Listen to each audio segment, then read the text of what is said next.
Барлығыңызға қайырлы күн достар. Бүгін сіздерге баклажаннан жасалған салат немесе тіске басар деп те атауға болады. Салат жасап көрсетемін. Ол үшін менің каналыма тіркеле кетіңіздер және каналға лайк басып, комментарий жазып қолдап жіберіңіздер. Бізге ең алдымен керегі баклажан және 2 дана қызанақ, 2 түйір ғана чеснок және кішкене ғана майонезбен 1 жұмыртқа керек болады. Енді барлығын баклажанымыздың барлығын жақсылап турап аламыз біркелкі.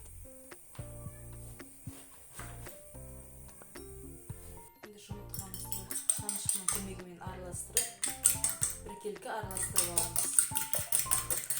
Енді үккіштің көмегімен кішкентай бөлігіне сарымсақтарымызды майонездің үстіне үгітеміз. Және кішкене ғана тұз себеміз, бізде дайын. Енді қызанақтарымызды турап аламыз. Баклажанымызды жұмыртқаға аунатып алып, осылай қуыра береміз. Барлығын біркелкі қызарғанша қуырып шығамыз.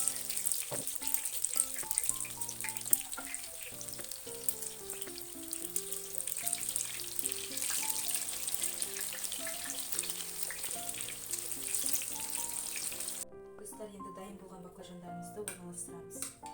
Үстіне сарымсақ пен майонезімізді жағып, үстіне қызанағымызды қойып, орналастырып шығамыз.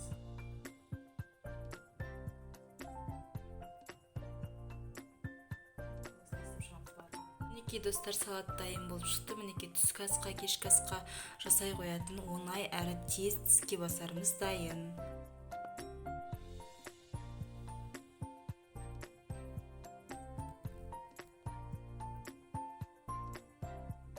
Достар, каналға тіркелуді және лайк басуды ұмытпаңыздар.